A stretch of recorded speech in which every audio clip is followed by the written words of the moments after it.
The first one, they said Tinubu's daughter Peter Obi's son. First of all, at that point, I said, "Is everybody stable here?" The second like one, 50 something. They said, But that would be sweet, yeah. I'm not like.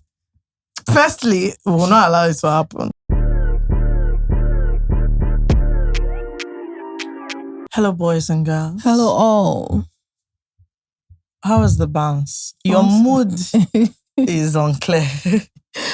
I can't even explain why. I woke up on the wrong side of the bed. Even me, I don't know. Fair, it happened to me yesterday, and I just decided to not. Yeah, I don't. I can't actually. I decided to not engage. I can't explain. Yeah, myself. I was meant to go to brunch, so and I messaged them like, "Do you know I don't even have a reason. I'm just not coming." They're like, what happened? I said, the thing is, if I leave this bed before 2 p.m., everything will be so tough. It's just one of those days that I can't move. And they were like, cool. What did you do this weekend? Aside from on Wednesday, I didn't do much of anything this weekend. On Wednesday, I had a round table. Piggyverse did a. I saw that. Yeah, they have this like finance round table that they started doing yearly. And I hosted one of the round tables with everybody about Nigerian saving habits and why and blah, blah, blah, blah. So they are using data that they've gotten and they want to discuss what that means. So it was other people that work in finance industry, like finance. Like asking about their stuff. Yeah, just so they were just talking about different things. So for instance, it was like now I think Jackpot has moved from, it used to be the top thing. Now said that people were saving for. And I think now it's like 8th. Oh wow, what's top now? I don't know. It's more like rent, fees, things like that. Holidays too have dropped. So they were just they were talking about why. It was very interesting. Also why people don't save and knowledge and savings knowledge. And it was just interesting. I actually genuinely had a good time. And they're doing really well. It's just also so interesting to see your friends at work. Obviously, I was quite unserious, but it's always nice to see I your saw friends pictures at work. of them like Auto Josh them with obviously the media. My dear, putting my channels. And I just thought, it was so... I said, sure. I had to try not to laugh because I definitely laughed. Interviewed me. I messaged both of them to laugh. I had to be like, guys, let's be real. Yeah. So they were like, who are you and what do you, just so that we know.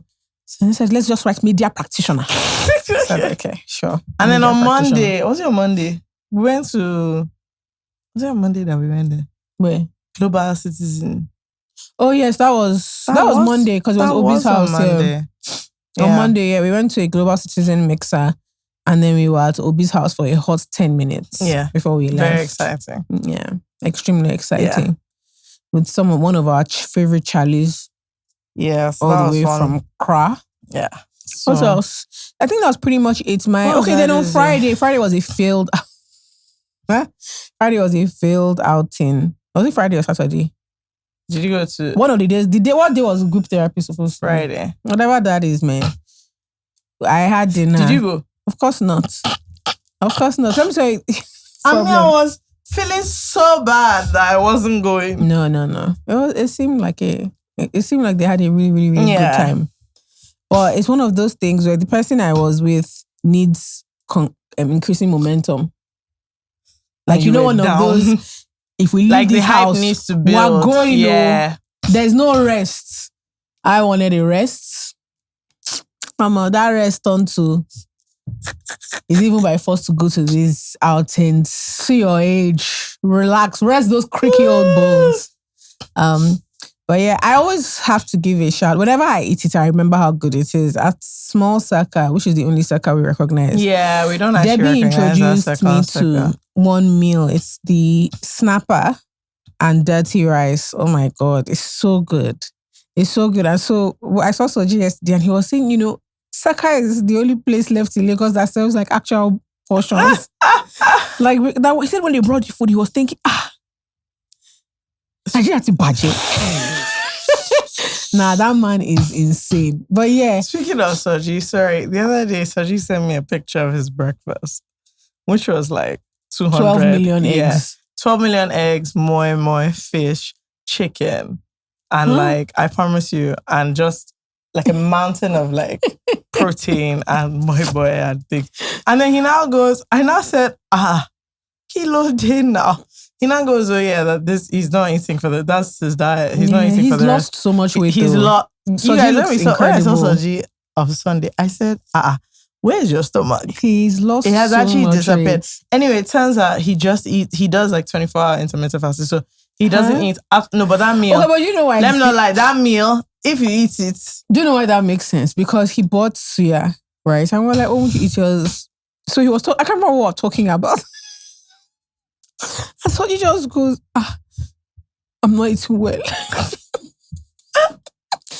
He was like, See, if I show you this picture, there's no way. And he mixes like you. When Tosoji is really like frustrated, he starts in Yoruba. He was like, me Jordan. I said, Soji. He said, this weight loss. So and everybody was like, it's not by force to continue. And he now said he would just drink water and fresh juice. Yes, he's lost. If you guys see Soji, yes, and the problem is that Soji's always in a restaurant. So I'm like, so you just go there to order orange juice? And then he'll tell them, or he'll make his own meal. And he'll just say he needs eggs. He'll just say, oh, I don't want this one. Put egg. But the thing is that if you've ever been out with him, Soji always has something to tell them to do to his own food. He always has some extra kidney. So now I was like, how do you get them to? Because it'll be a proper restaurant, and I know that what is on your plate is not on the menu. You said no. You tell them that he wants to order this one, then no rice. Then this one you do it like this. Then bring 4 boiled egg. Anyway, we just finished discussing it, and his conclusion was, anyway, if I want to get serious about my life, I have to stop eating evening food. Fair. I said, you know what? Fair. Do you know what? Quite fair and accurate. So shout out to that plan. Funny enough, I had someone, like a client, come and visit, of which, anyway, I invited Jola to come, let's entertain a foreign national. Thanks. I said, let's entertain a foreign national who came into Nigeria as this is first time in the country. Somebody from the South Americas. I said, let's take this man. Jola said, you are him, sorry. Please. No thanks. Anyway, we took him out, only for us to get to the dinner. And him to, lo and behold, he only eats once a day. So I wanted to call Sajikpe, where do people get... Anyway, he only eats once a day at the dinner, but he had many drinks. So I said, okay, so is this like a healthy pee that you're on? Anyway, that's what I did this weekend, Sha. We took the foreign national out to an establishment, high-class establishment. Went to RSVP. And I went there, I dragged Leila. Of course, when we got there, maybe before so we got there earlier, maybe like 20 minutes earlier. Before he came, Leila just whispered to me, I beg, I'm tired. Can I go? I said, I don't understand. The person we've come to entertain, and then Oche came to join us. I told him, I introduced him to him, but I said, if people drink the same amount of things. So, and after that, we went to the house, and there's this last man standing, which shout out to Toby Hamilton, because this drink really, by the end, you can't actually stand. It's just many, many alcohol. You know, in cocktails, he'll write, soda, vodka, ugu leaf, lemon, sugar. This one is just vodka, tequila, whiskey. This one, that one, That's one, kind of all like the way. And then coffee liquor. I think it's like the Okoloko. Yeah, exactly. So the guys order that, and lo and behold, people that have been drinking, they've been drinking whiskey, drinking beer, drinking plenty. I just noticed that if people are now sipping this drink small, now you're savoring the taste. So you're not drinking it in a hurry anymore. Everybody said, no, please, I have to get home. So that is all that I did. Sunday, I did absolutely nothing the whole day. And then I decided that I was going to do my nails at 8 p.m. Shout out to Debbie's nail guy, Murphy, because he was at work. I said, sorry, I don't understand why. He said, yeah, I leave at 10 p.m. Interesting. So 8 p.m., I was doing my nails. My mom went back to G-Boy to do her nails. I don't really like him. My mom refuses to do She really likes. She likes, and that's the only scenario that I know my mom, my auntie will wait in for something. Shop. Yeah, my mom really likes G-Boy. Yeah, she enjoyed this. My mom doesn't even do like fancy nails. She's doing like the buy-up thing at the moment. Apparently, really that's meant to be quite good for your nails. Yeah, she really likes it. I want to try it. She really likes it, and also because of the way my mom is, she doesn't like too much external self-care. So doing her nails for her is such a labor. But that's how I know she likes the place. I can't lie. People working on AI innovations, do you mind doing like a thing, an AI thing where I'll just put my hand in, 10 minutes, bim, bim, bim, my nails are done. Because let me tell you something, I went to open Pinterest. See, I opened one Pinterest thing where they drew plenty things on the nails. I can't sit Do that you long. know that 30 minutes in, I said, Murphy, we have to cancel this. He said, no, we've already gone. I said, we will edit because do you know that this is actually not what was on the Pinterest? The Pinterest had many flowers, many designs, colors. I said, after white, just stop. And it looks cool. Yeah. I even found another one. I said, see, somebody else did my own. Because after a while, I said, what you're telling me is we'll be here for 3 hours. It takes so long. Painting and doing. It's not, I don't see how it can work. Yeah, I'm going to start sending pictures for what I want on my stick-ons. Let them do it before you get there. Yeah. So when I come, we're just going to do the sticking part. Yeah, I just feel like it's too much for me. There's a babe that I found in Surulere like a year ago. Can't remember her name now, which is why I haven't been back because I can't even remember to start looking for it. But that was one of her things. Like you could send pictures. Please, if that's you, girl, and do reach out. Also, there's one babe that wrote in one of our dilemmas last week. I saw it that she wants to give me contact lenses in Abuja. Do contact me immediately. Let me tell you something. She said that for the price that I used to buy one eye, she can give me 6 months. You know that time they wanted to charge me 140k. 140k per. God bless you. No, 70k per eye, 140k together. She said for 140k in her own optical shop. Is that what they call it? In her own optical shop in Abuja, they can give me contacts for 6 months supply. I have a friend that. Do you think that contact will I was about to say burn my eye? That I have a friend who has like a glasses plug. And I can't remember. I think I was asking for someone and he said, nobody can go there. Oh, like physically? He said, don't worry about that place. And I was like, what do you mean? He said, no. That a lot of people, they would rather be blind. No, don't worry, they can't go to that place. They can't go to that place and, do what I do. I said, okay, sure. No, but a lot of these things, it's like, so it's a shout out to Big Mommy. She connected me to someone for jewelry. He was cleaning my jewelry. Anyway, I wanted to fix something and then just change it to something else. Just melt it. And he was like, oh, there's this other guy. So when we started walking into the other person's shop, I said, okay, me, I want to carry gold into these environs. Yeah. We're now going, when you are going, what can only be described as inside? Yes, no. He said, no, it's inside. I said, you see, it's that second inside that gives me cause for very serious concern. And the thing is, we're now going inside. When you see that you have to walk on a plank that they've placed on blocks to cross over to another locale. And when you get there, everybody's looking at you, greeting you, mama, good morning. I said, hey. There was one part of the market that I actually got so claustrophobic. I told Lila, this is the end of our expedition. I couldn't. I said, I can't brave. At this point, I was already breathing to my mouth. There was not like, there's more like, there are more unique fabric inside. I said, I love the general one. I like the one everyone has. The general type is actually, me, I'm a copycatter. I don't even have idea. No, she was like, no, boy, I saw some of the things. I said, it's a lie. I don't have any idea. I couldn't get, and the problem was, they were now doing construction. So like my car could not now get to this because obviously I had to walk. You have to work. So he now dropped me there. I said, okay, this is the jeweler. Yes. I said, he said, yeah, is that Baba? I said, this is the jeweler. This is the jewelry shop. Me, I should leave my small gold I have. I should leave it for this. And let me tell you, lo and bloody behold, it was fantastic. Yeah. He was actually very excellent. The environs, however, you can't take anybody there. It be like that, man. You cannot. If someone asked me, I said, please, they will go and drop it for you. Because if you go there, it will not be. I was just like, but me, I was so bothered about if you run away with my things, I sat down. But obviously, all these guys, they've been there for so long that like, it's not my small goal. When I got there, I was like, okay, It's not my small necklace pendant that I'm doing that. This man, there were plenty things there.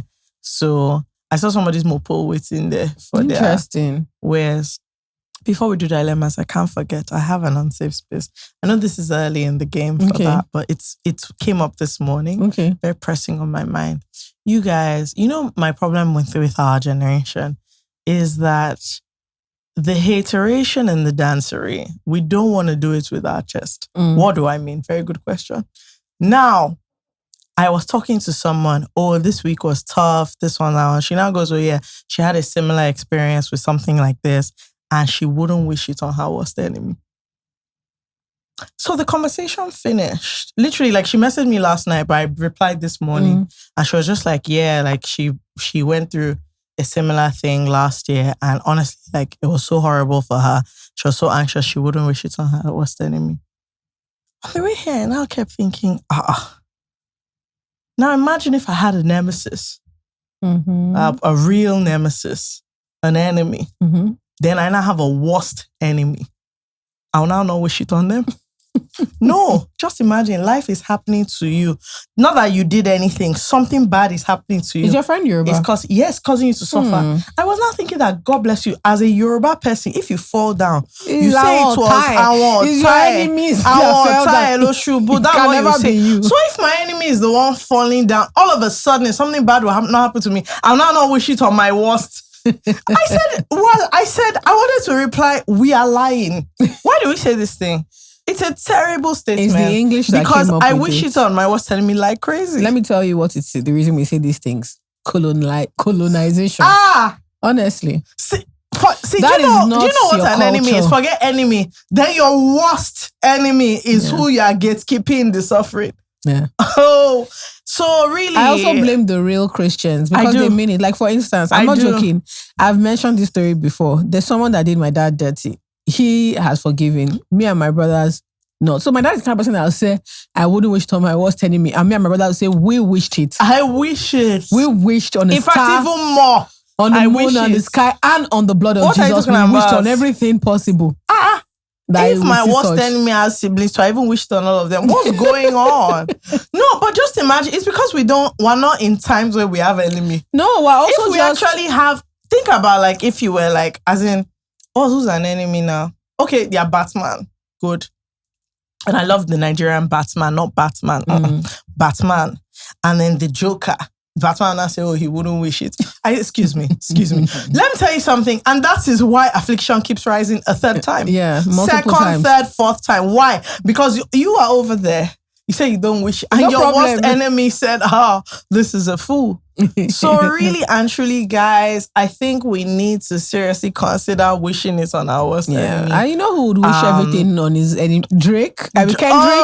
Kendrick wishes it Kendrick wishes everything on that. So please, I don't know why. I thought she said it and I just thought, she said it and I was like, thanks. And I just later thought, wait, so imagine if I had a worst enemy.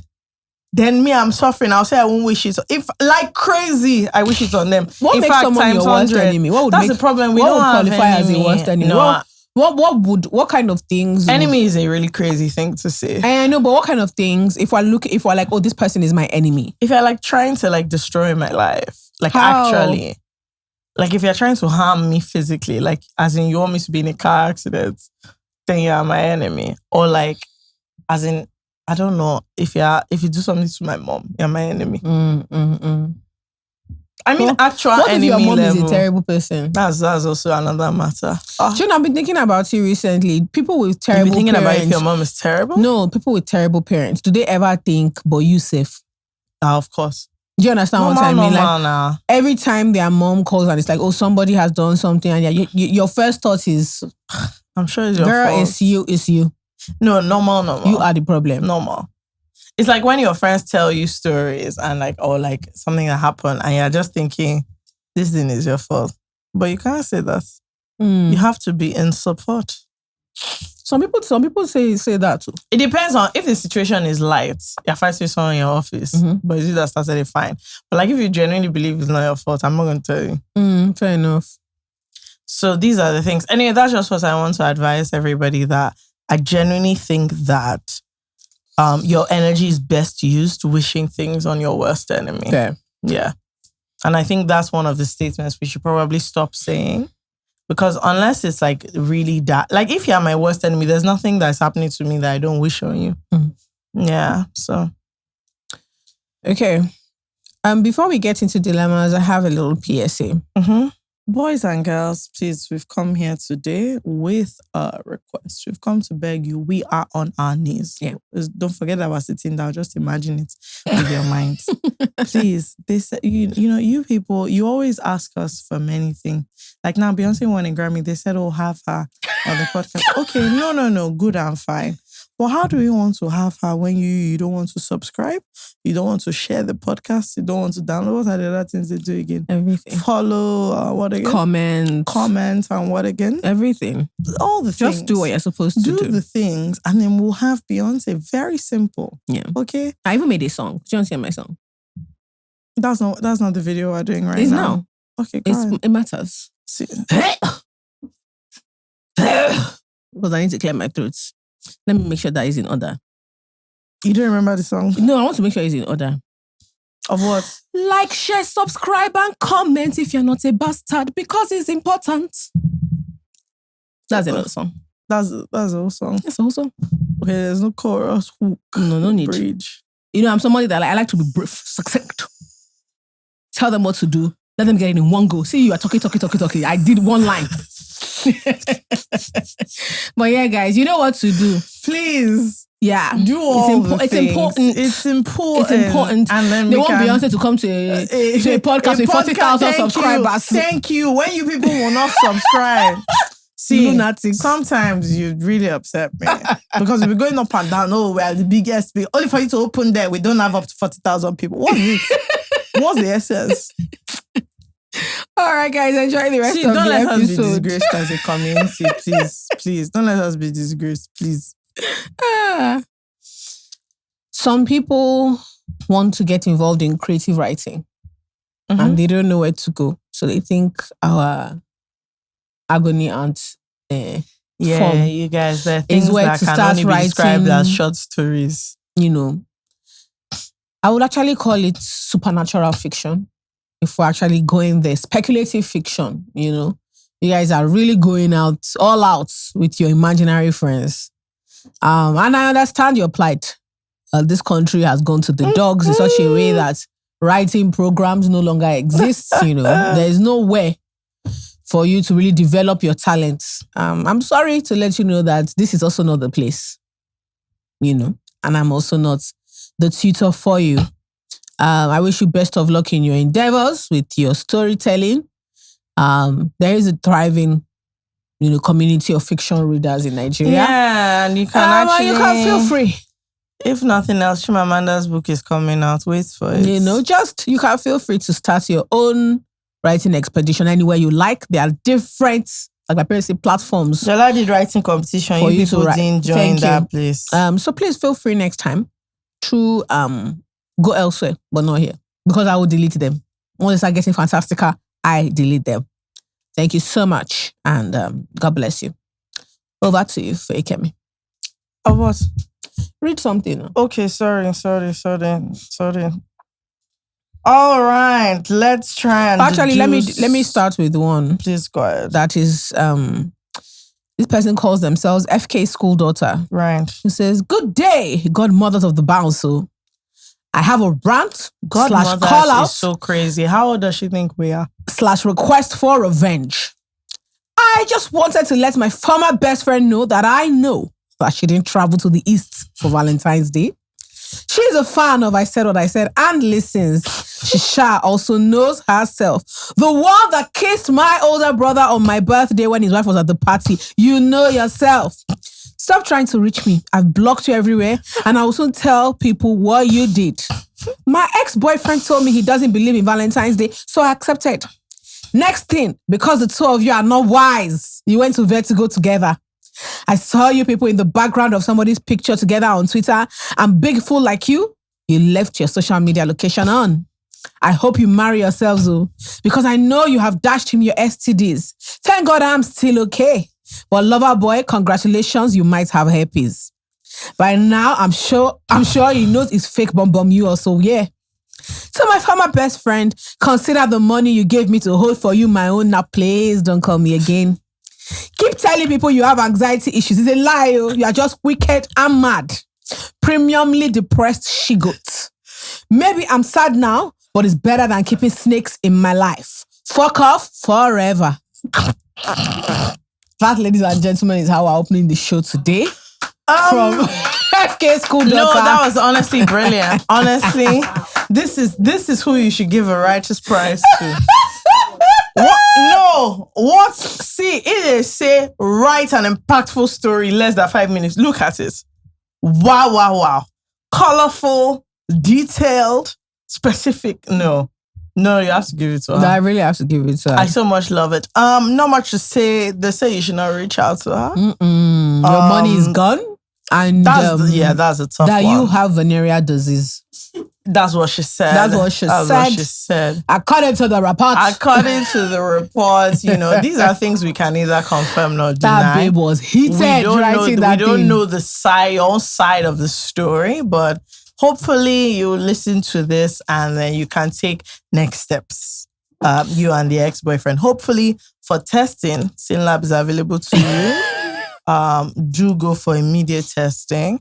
Justin, people say things. This girl now, she's upset. Oh my gosh. She might be saying many things, but do check. Well, not the girl, because if she's the one that has the disease, she already knows. Yeah, that's saying that she knows because that one was her friend. She told her. That's true. Then it's the ex-boyfriend. Kai. Do you know what?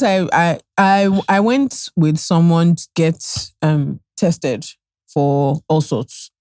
And one lady, I'll never forget, comes in frantic and frazzled. And just on the table, I need to do HIV test now. Now, I'm telling you, she was so frazzled. And some people started laughing, like giggling, but at the same time, they could see that she was actually scared. She was terrified. And so there was a queue, but they were literally like, no, please allow her. Yeah, because to be fair, if you come in like that, you're actually on smoke. She was so panicked. Something has gone on. Yeah, something was wrong. And I felt like really sad for her because she actually looked panicked. Like in the moment, it was funny. No, that's funny. Serious. She was like, she'll pay glad for they rush, actually answered. Like she'll pay for like the fastest one, yeah. Yeah. Like, yeah. Please, people, get tested. There are diseases in the land. They're actually, I know we joke, there are actually diseases in the land. Please go. And considering like the way like what is the word, geopolitical scene is changing with Trump telling everyone to pull USA. So Nigeria in particular, there's very interesting, ideas floating around about the role of aid in the Nigerian economy. But as someone who has worked with a ton of NGOs in the past, we have I think the average person who doesn't, and something I wanted to talk about, but how when you grow up in the status quo, you take for granted what it takes to keep things even keel. So I know how much aid is propping up our healthcare system.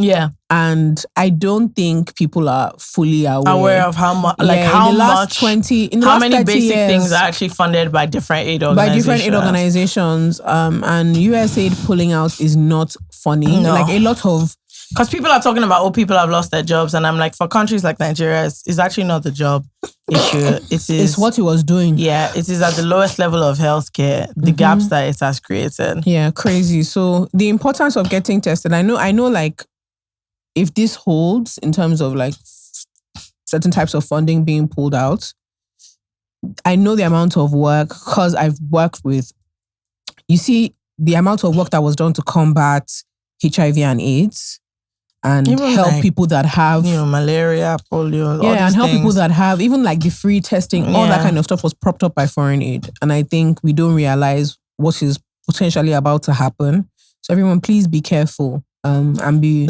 safe. If you're not gonna be safe, you get tested. If you're very active, do it every quarter. If not, every 6 months. Is every month. My dear, I can't shout. Because some of these lads and ladies, if you're switching up partners, you're not being. See, it's for your own good. Yeah. That money you spend it on something else. Yeah. So just. Do the needful so that you're not spreading what they call venereal diseases up and down like this lady friend here. Anyway, shout out to the writer of this. That really gave me great joy to read that. Okay. I quite enjoyed it. Do you know that the theme for this Women's Month, and personally, I have an issue. So it's just a question. Sorry, who chooses the theme? I don't know. I have no idea. For International Women's Day, that's something I should look up. Mm-hmm. But I don't actually know who chooses the theme. But the theme is moving forward together.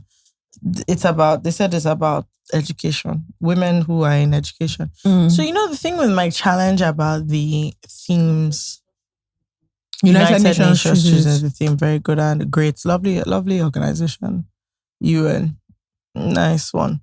Okay, now the problem is that the theme always sounds like nothing.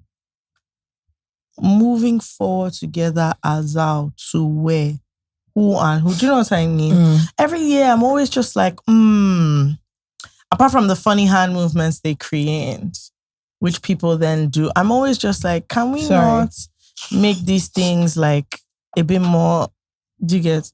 If I didn't read this and I saw them moving forward together, how would I know it's about education? Do you get? Or about women educating generations. I just feel like it's a bit too fluffy. It's a bit too fluffy every year, the themes, and I don't get it.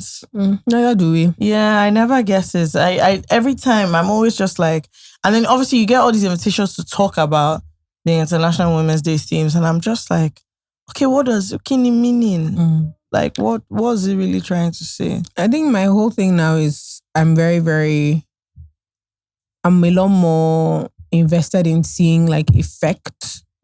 Yeah. I want to see things happening. I want to see the things happening. I think I've gone back to that. I love me a talk, but you see a workshop.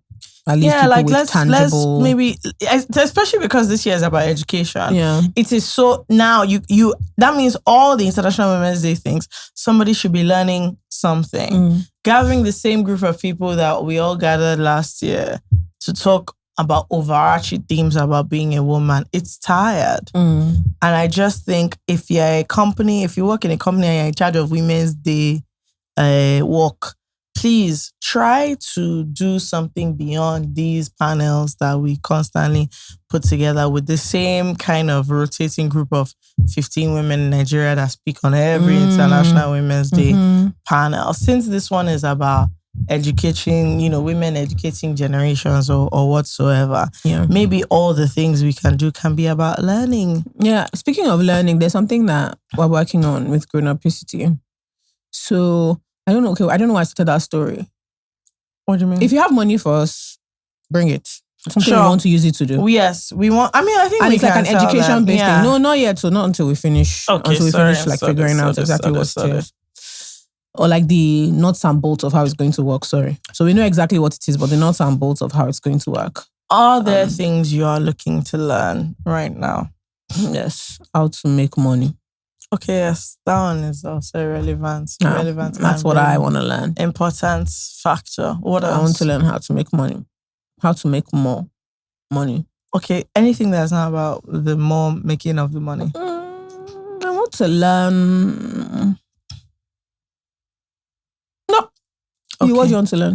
I'm actually starting, so I can speak conversational Yoruba, like English, Lagos English Yoruba.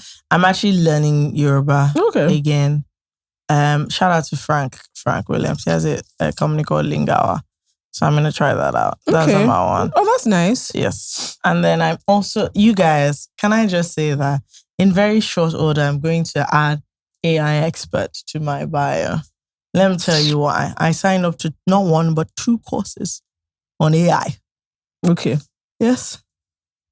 On tools of AI. Okay. Using AI for life and business. The way you say AI is so irritating. AI. Yeah, it's so annoying.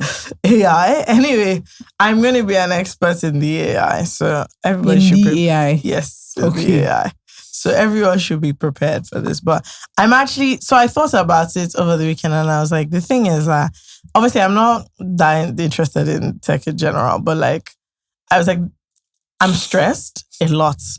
And maybe there are things that can help me in actual fact to cut down time and all of that. So I was like, let me just give it 2 hours and actually find someone that can explain these are the tools that are useful And let me tell you something. It's moving. It's going. Okay. The AI is going. Okay. For me, and I'm going to become an expert very soon. Okay. If you need tips and tricks, contact me. I'll give them to you. Sure. My brief 3 days of learning AI and also using AI have proven to be very useful. And so there's many, many things that I can. I know you guys think I'm joking. I'm yanning you.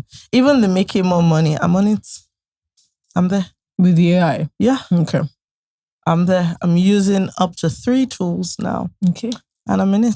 All right. So that's just the fact. Thank you so much. Yes, you're welcome. Okay, up next, we have a slightly serious dilemma. Are you ready? Yeah.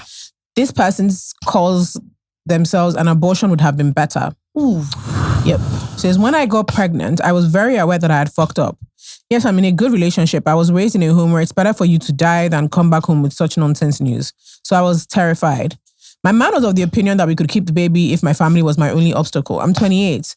That's grown, but for me, not grown enough to stand up to my staunch family values. So no, I actually wanted to terminate. I do love him, so with very little persuasion, I joined his point of view. I didn't tell my family or friends, though, just started going for antenatal classes and preparing myself. Month 4-ish comes around and I have a bad miscarriage. Lord, I have gone through so many emotions. Did I wish my child away? Was it my bad energy? Does my man believe I actually started? Was it my bad energy? Does my man believe I actually started wanting this child? I feel extremely traumatized. And now I'm running around to the feeling that he should have let me get an abortion. I'd have given it up freely and not have it ripped from my tightly clutched hands. Consent is really key. I resent myself and I really don't want to admit I resent him because he's the entire support system I have now. Guys, am I just looking for someone to blame? Is this a case of it's not what you wanted? Does this relationship stand a chance? And most importantly, how do I get on if it doesn't? I know you're not therapists, but Nigerian therapy is not anonymous enough for me. I don't think you are to blame. Obviously, you had a miscarriage that happened. And also, I think things like this, I know people who have had miscarriage. It's such a mix of emotions that because you are kind of isolated and it's just you and your man, you don't have the kind of support that is able to say there are all these different emotions that come in when you decide even reluctantly to keep the baby and then you lose the baby anyway. And even if that wasn't the case, miscarriages in general, there's a lot of blame and guilt. Is it my fault? Did I do this? Did I do that? Which I just think is grief and is a complex thing that you can't necessarily figure out in one go and nobody can make sense of it for you just like that. Yeah. Do you know what I mean? Yeah, I think so. I think the same thing. I think it's just a complex ball of emotions. Interestingly, miscarriages are a lot more common and people just don't really talk about it because it's obviously very painful, very personal, very private and very difficult to explain. Yeah. Especially if you're not even sure of what you're feeling. Especially if you weren't sure if you wanted the baby in the first place. But I think another thing that's making it very, very tough is the fact that she can't really talk. Yeah. So her background means she's managing, she's dealing with guilt of how she was raised. Yeah. And you can't even go and talk to your mom or your sister or anybody really, really close to you.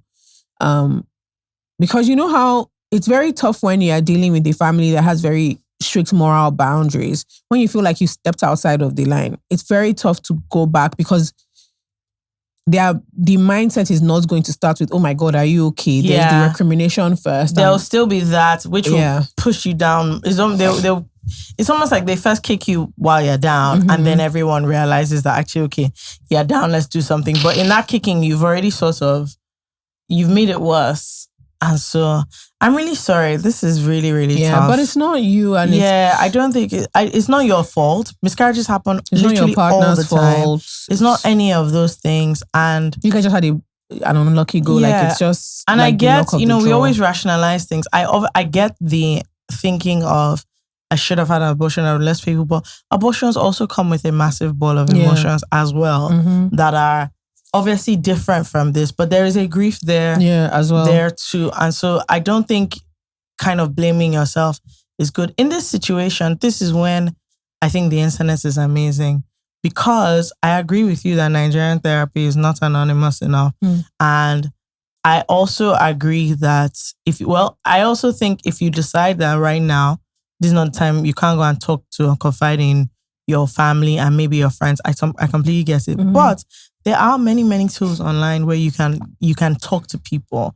So I'm very sure there will be groups where I haven't even searched, but I'm sure there will be places online where they care for people who have had miscarriages. Yep. You know, there'll definitely be groups that you can talk to, but even other just general, online therapy forums like BetterHelp. BetterHelp? Yeah, that's it. Yes, BetterHelp. You can go there and you can find someone that deals with people who have had miscarriages. You can actually be quite granular about the kind of help that you need and also your budget and all of that, and get someone who will talk to you online from some other place in the world. But I really, really think it's important to kind of get support one way or 100%. The other, because your partner is also going through, he didn't have a miscarriage, but he's also going through a loss as well. And so both of you might not be in the best place to support yourselves on your own. And I think for me, because I'm not sure how else we can help you, going online will be the best way, where you can talk to other mothers that have gone through the exact same thing. And you can also just get general help and, you know, counseling therapy from people who, you know, don't have the same, there's no shame, don't have the same sense of morality about things like this and all that. People who won't judge you or who won't make you feel ashamed, who might give you also tools to be able to handle it. So that is what I would say. If I was your friend, that is what I would help you do. I'll be like, okay, let's try and find who you can talk to that will be okay for you. The only one I know is BetterHelp. I've tried that before.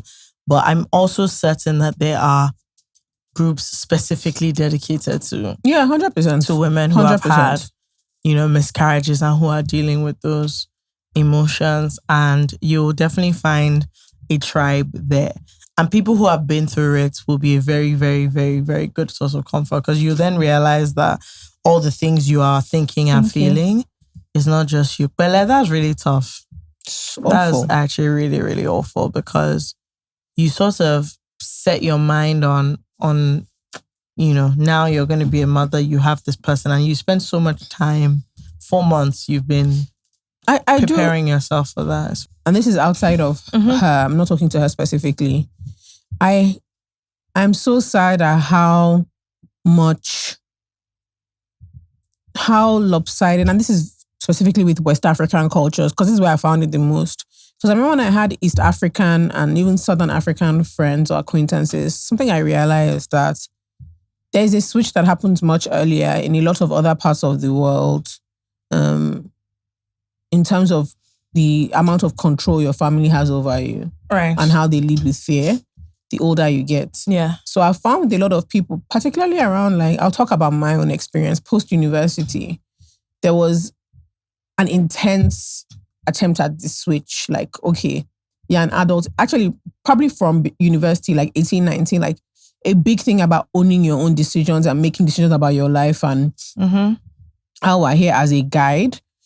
If you want it or if you're going to take it, but not as guardrails. Yeah. In a strict, controlling way. And I find that, I don't know if it's also the economy that means that because we are basically children for so much longer, there's just an element of being very, very grown and having a deep fear of my mommy and my daddy won't like it. Yeah. My mommy and my daddy won't be happy for decisions that people are not able to own. For a lot of people, very, very, going very forward, even like as adults as we are now, let's say you want to do something, it might even not be something so bad, but just make a wrong decision. It's funny that the voice in your head is, tell my mommy about this. Yeah. And it's a very strange phenomenon. It's a very, very strange thing. But I think you're right. It's because you are infantilized for for ages. Whereas elsewhere, you know, you're 18, whatever, you've left the house, which is normal. Like, you moving out is actually not just normal. Even if your parents are supporting you, a lot of times they're supporting you to get out of the house. Like, it's normal and it's also expected. Whereas here, it's very different where even 40, 50-year-olds are, the way they defer to their parents is a weird dynamic. Yeah. I don't know. Something that I think it's a lot of about. cultures, African cultures. You see it even in some like Asian South Asian cultures as well. Yeah, it's weird. Yeah. It's just something that I thought about because genuinely 28, there should be, oh, my parents will be disappointed, but not a fear. Yeah. Not like a fear of being able to go home. And I'm thinking about it in terms of just generally, one of the things that I feel we don't know what we lose when we're not able to make friendships with our parents, even when you're getting older and older. And there's a lot that's stolen from you in that gap because you find other places and other ways to get the information or the comfort that you need. But there's a loss that I just think people go through emotionally on both sides, like parents and the children. Yeah. And in this case, I'm talking about adult parents and adult children. That they're not able to help each other with truly because they have these strict definitions of what is appropriate that are genuinely, that only makes sense if you're dealing with an actual underage child, right? Like if you are dealing with a child, these boundaries make sense. Yeah. But to develop the kind of closeness that's real and true, I think there has to be a better level of honesty that's not bound by, because how do I'm not even sure if I'm communicating properly. No, I understand exactly what you're saying. I don't actually know the solution because to be fair, even me, as she's talking, I'm 32. If I got pregnant today, apart from all the things of am I ready, primary thing is, hey, yeah, 100%. My family, and I'm like, at my big age, my friends have 4 children. Yeah, but I do think it's just something that is interesting because the parents in question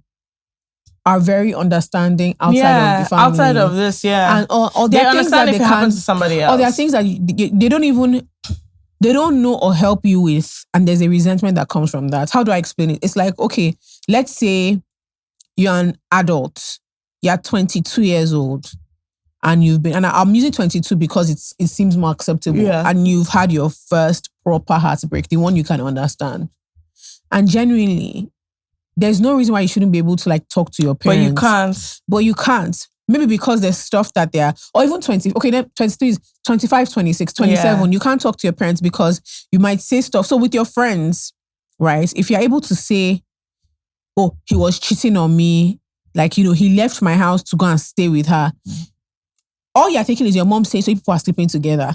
You're not even able to. Yeah. You're not even able to. And it's weird because it's like, we're grown. Like, Yes, or you make a financial decision that is quite frankly stupid. It's a stupid decision. But you can't open up to your family because your first fear is the judgment. Yeah. And the recrimination. And so you are resentful. And to be honest, in things like heartbreak, you might likely not even get the sympathy. Yeah, you might likely not even get the sympathy. Yeah. So I something I think of like how I generally feel like there's a lot of repressed emotion in Nigerians that makes us behave in very odd ways. And then people also learn really terrible coping mechanisms because they can't default on normal. There's something that comfort does for you, especially when it comes from your parents. There's something that comfort really, really does for you. There was a breakup I had that my parents were very bewildered. But in their own way, because I was able to tell my mom the truth because I was dying. Okay, I wasn't dying, but I think I was just a bit emotional. Yeah. At how I handled it. I just think I thought I'd behaved quite badly, and I couldn't believe myself. And so I was very worked up. And my mom wasn't like a fan of the relationship. But in that moment, she was just, I think she went to tell my dad. And that one too, I've told you guys before, my dad isn't great with where the guy doesn't know what to do, man. With too many emotions, he just gets really flustered. But they tried in their own way. And I promise you that small thing that they did, even if my friends were a bigger comfort, that they tried helped me. It mattered. Yes, that's the word. It mattered. Like even telling my mom, okay, this has happened, blah, blah, it matters. Yeah. Like the small, I'm like, it's in your own way, Shine. Your way is colorful. Your way is definitely a choice. But the small thing of, do you know what? I understand this one, that one. Or even just asking about it that, oh, are you okay? This one, I'm like, wow, you're really trying. No, it genuinely does. I'm like, you're really trying. I have one friend who is very close with her mom, and her mom went out of her way to try and develop like a friendlier relationship. And it came out of tragedy. But I remember one time she had a it wasn't bad, it was an awful heartbreak. It was an awful heartbreak. And she sent me the voice note she sent her mom. And she is like, you can hear that she's not okay at all. And she said that the best thing was the speed with which her mom came to her flat, brought food, cursed this boy, a very stupid boy, very ugly man. Kini. And that was her mother's own way. And she could see that her mom was upset with her. And it just meant something that, yes, even my mommy thinks he's a very, very stupid boy. Because do you know what it is? I've reported it to my mommy. And you know, her mom, so by the time I went to see her, her mom said, can you imagine, see what he did to my daughter? Such rubbish, blah, blah, blah. Even if he wants to do it to anybody, will it be my daughter? I said, can you imagine, auntie? Because what else are you supposed to do? But I know that just that friendship. So when she started dating someone else, her mom actually said, I told you that you will find a better person. I said it that time. And just that context and that history, it's important. It did something for the two of them. And I just wish that we were able to be just a bit more honest with our parents, because a lot of people's emotional imbalance. I'm actually not joking. It comes from the fact that in your house, see, I think, look, not everything is about childhood. We're grown and you make choices, but a lot of things come from like the lack of just normal social interaction that you have at home. It is a strange thing to not be able to express certain normal things after a certain age. And it's just, it's bizarre. It's bizarre across all the cultures that are, and it's a bit jarring. Obviously, this is not the same for everybody, but it's always jarring to me when I see the exceptions, especially in Nigeria. Girl, and I'm like, I'm like, what are you guys doing in this house? A guy friend of mine, at the time I'm trying to think, this was a few years ago, he must have been like 36, 37. And we're talking about something, and he was explaining to me how he hopes he hasn't fucked it with finding a very specific kind of relationship. And this guy says, you know what, he's going to go and talk to his dad. Do you know that? I was so mind blown. Just thinking, who? I was so mind blown. He was like, yes, he was like, and so this man is in his 70s, by the way. His dad is in his 70s. That's what I'm saying, chief. And so I was like, oh, you want to talk to your daddy about it? He was like, yeah. The next time I saw him, I was like, oh, did you talk to your dad about it? He was like, yeah, that he told his dad, you know, he's quite lonely and he's worried that like there are one or two relationships that he fucked up, and he's now, that might have been it. That might have been it for him, and he doesn't know. And his dad was like, you know, we all make mistakes. His dad was telling him how, like, you know, he could potentially, the kind of woman that is good for him might not be what he's thinking of at the moment because he's stuck. When he was telling me, I was like, you sat down with your pops, talk about this kind of thing. Not more than, how is, are you seeing anybody? No, it is well. You guys did more than that. No, you guys did. No, you guys, it's weird. It's weird, especially for, it's weird. You don't, and the thing is, you even find, most men will even go and speak to their mommy first. Like to sit down with your dad. So when I see people who are not just as in by, a close family, like legit, like you're guys with your parents, you talk to them, like you, and they talk back to you. So it's not a one-way street. Your parents are also calling you to say, what do you think about this? Like, this is going on, please. One time, I was my friend and her mom said she should come to her office. And I just thought, what was your mom sending? She's like, oh, no. They're trying to do something. Or she said that I should come and join them to give my opinion. And I just thought, how cute. So much of cute. Imagine it. Yeah. I said, okay, so I don't get, when you get there, you give your idea. You'll now give your professional opinion. She was like, yeah.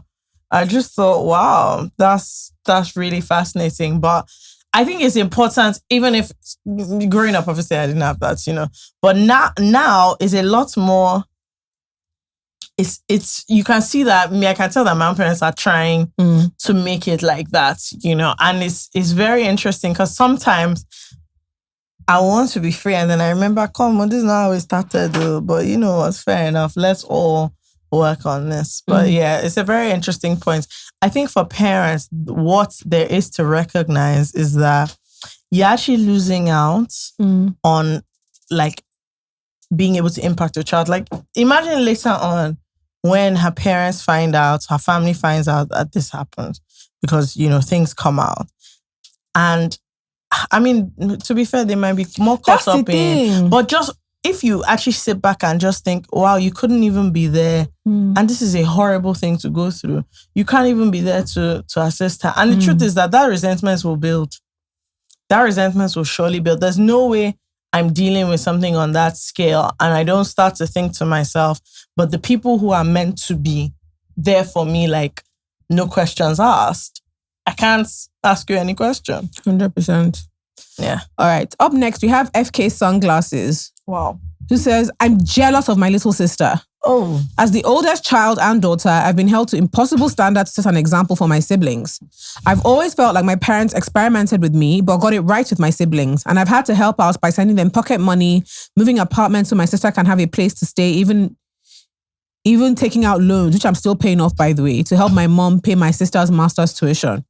I currently live with my sister and pay 80% of the bills. Today is her birthday and she's booked breakfast, a facial, lunch, and a movie. I'm super salty because I can barely save because she doesn't earn enough to contribute, but she spends on herself. I always feel broke and I can't help feeling envious of her. Shaking my head.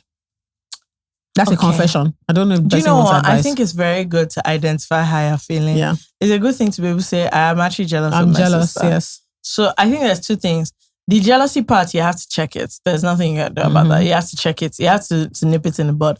But there are practical things that you can do. I don't know what kind of relationship. The problem again is what you were saying last time. The relationship with your sister is now no longer a sister-sister relationship. It's also a beneficiary, benefactor, which makes things weird. But I think that if your sister is at the point where she's doing masters, you can have a sit down with her to explain to her that, girl, things are not as they seem. I'm actually very burdened.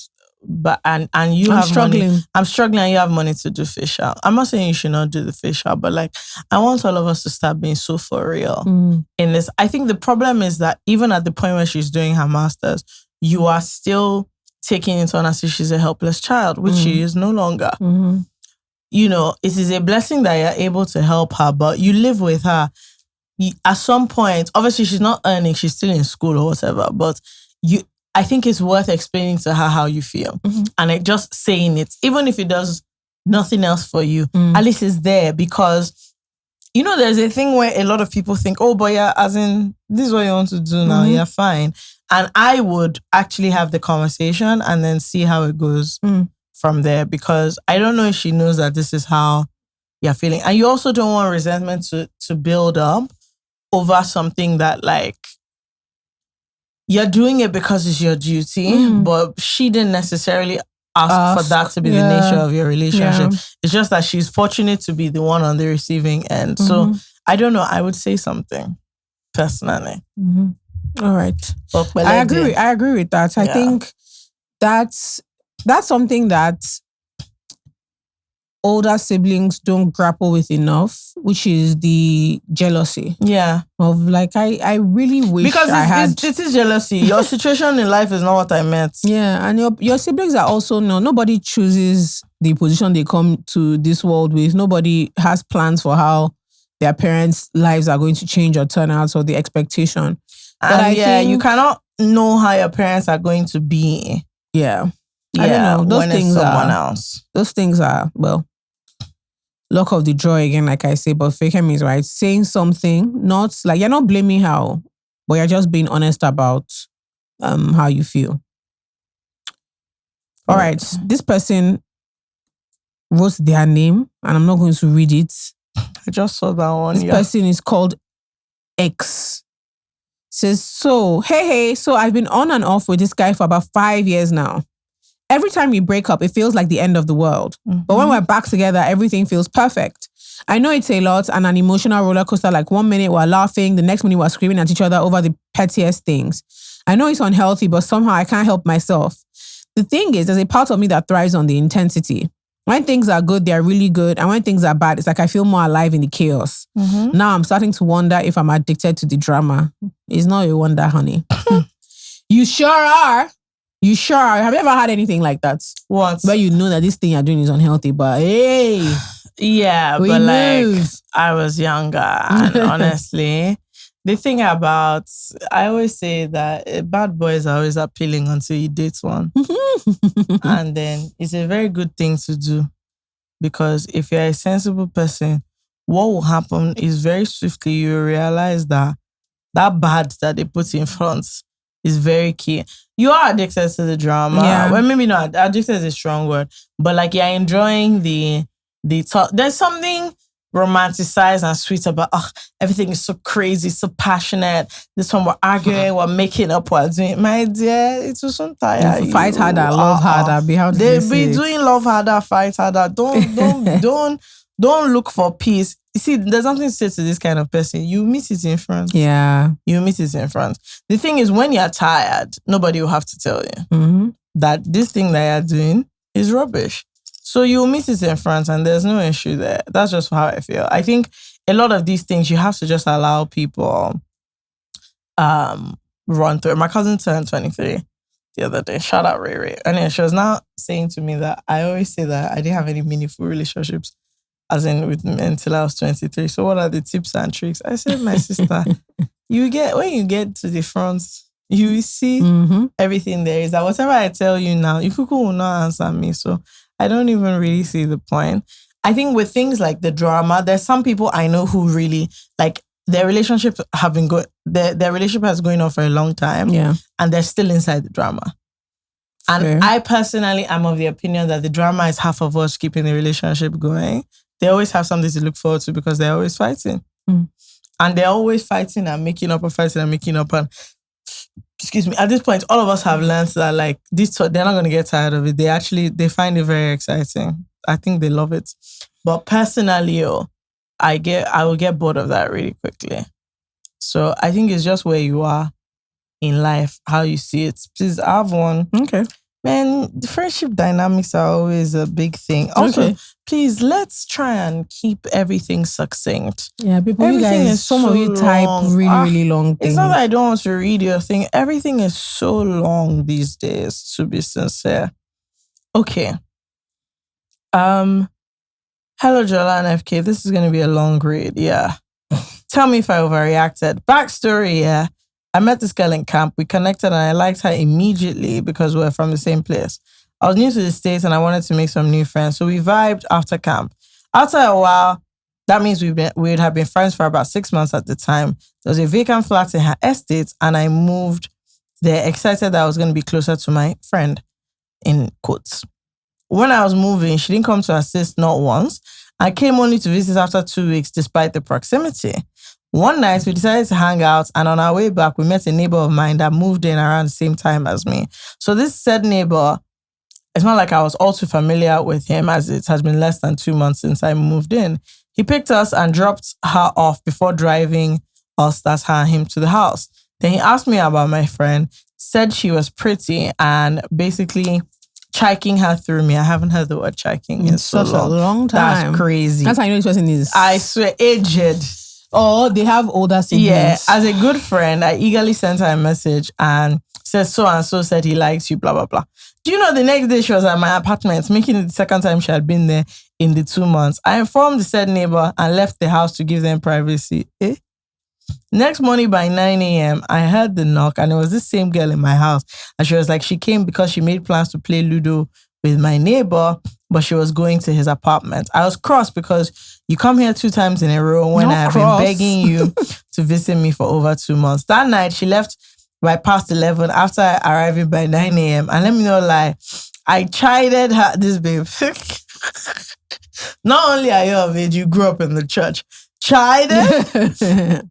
I chided her because why are you spending over 12 hours with someone you just met yesterday's house? And do you know that was the last time we spoke? For a month or so, I didn't send her a message or call her, and she didn't either. But out of curiosity, I went to my neighbor and I was like, you stole my friend from me because she doesn't come and see me again. But to my surprise, he was like, oh, what do you mean? She just left here this morning. Apparently, she had been coming to his house almost every day since that night, and even cooking for him and his friends. But she always made sure I couldn't see her because you have to pass my door to get to his. So it was deliberate and intentional, and I've never felt so hurt. Anyway, I didn't confront her. I just archived her and moved on. But recently, I woke up to a series of calls from her, picked up, and She was asking what happened, why did I cut her off, that she's heartbroken because apparently the guy is a serial cheater. Oh. I cut the call on her, I went back to sleep. But now I feel guilty because I was the one that linked them together. Also, I am of a mind that the relationship that I didn't know when it started should not concern me when it ends. So tell me, should I have been kinder and given her more grace? No. That's all. That's all. I think everything is fair enough. Yeah. I think it's interesting where because there's this thing about being a girl's girl and being friendly.